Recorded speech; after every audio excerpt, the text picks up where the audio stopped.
Olubengo Ssemayanja wa Pacific Ocean kw'atudde lutandise okwebejjulamu ebitundu bibiri. Abaffe kyekiyinza okuddirira singa kino kigenda mu maaso. Toseguka tugende mu maaso.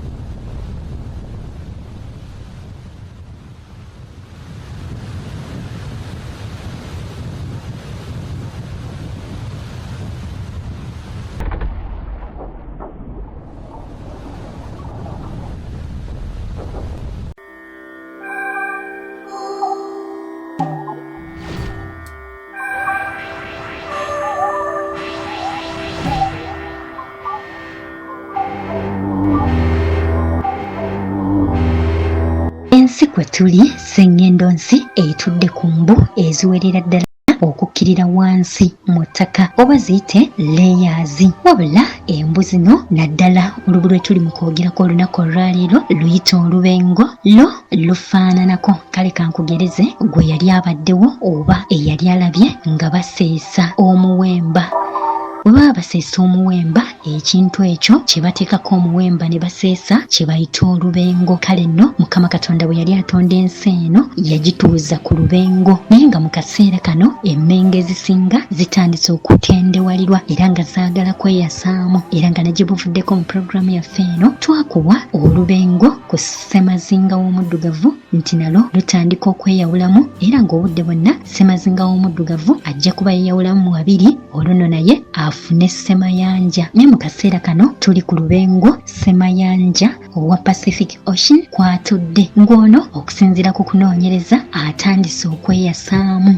Kino nno singa kigendera ddala bwe kiti kigenda kuba kya bulabe nnyo eri ensi yonna okutwaliza awamu, kubanga ebiseera ebisinga sseŋŋendo nsi kwe tutudde afuna okwegugunga eyo wansi mu ttaka, era nga y'oyo musisi gw'owulira. Kale nno omusisi oyo bw'atandika okwegugunga eyo wansi mu ttaka, okugeza awo wooli katugamba oli Masaka, musisi ng'atandikidde Masaka ng'ajja Kampala asobola okutambula. Kati katugeze singa mulwera olubengo lwawo lweyasa, awo nno aba afunye omuwaatwa oba omwaganya waasobola okuyita. Kati mulwera singa waba mubaamu amazzi, omusisi oyo akozesa omukisa ogwo n'afulumira mu eri ekkubo olubengo we lwayatika. Bw'atyo bw'afuluma tafuluma yekka, kubanga ensi eno wansi ddala eyo waliyo ebintu ng'omuliro. Kale musisi oyo asobola okufuluma mu maanyi mangi nga yeetabikiddwamu omuliro ogwo n'amazzi ne bisammuka okukkakkana ng'abantu awo wonna bafudde. Mpozi nga bwe gwali ku nnyanja yennakutegeezako emabegako ng'omwaka guno gutandika emanyiddwa nga Nyosi oba Nayosi okusinziira ku njogera y'omuntu. Ennyanja eno nayo kisoboka okuba ng'olubengo kwetudde lwayabulukukamu. Kale nno musisi bwe yeegugunga eyo wansi mu ttaka, ennyanja eno neewandula ekiro ekinene ekyatta abantu abaali mu 1746 n'okusoba, kubanga ennyanja eno olw'okuba nakugambye ensi yeegugunga wansi, musisi bwe yayimuka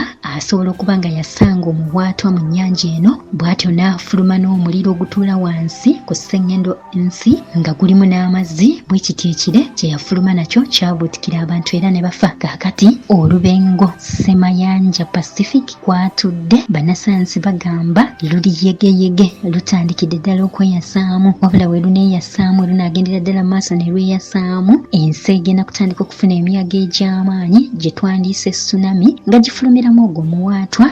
Bw'atyo tsunami abeere ng'atandika okutigomya ensi n'okutandika okusalako ensi, okutandika okutirimbula n'okutta abantu ab'enjawulo, naye nga kiva ku mmengo okunafuwa. Kale nno mu kaseera kano kirabika nti oba oliawo ensi kwe tutudde erabika ekuze mu myaka oba ng'etendewaliddwa emmengo bwe ziba zitandise okweyasaamu, kitegeeza ensi erabika naye ekooye. Naye byonna bisigala biri mu buyinza bwa Mukama Katonda. Okunoonyereza kuno kukoleddwa abakugu mu butonde okuva ku ssettendekero owa Toronto era nga bakakasizza kino. Kale nno agava ku Ssemayanja owa Pacific okusinziira ku Bannassayansi bwe gatyo bwe gali nti olubengo Ssemayanja owa Pacific kw'atudde lutandise okweyabuluzaamu emirundi ebiri, naye nga si mawulire malungi eri ensi n'abagituulako, kubanga tsunami n'emiyaga bigenda kutandika okweyongera.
CBS FM.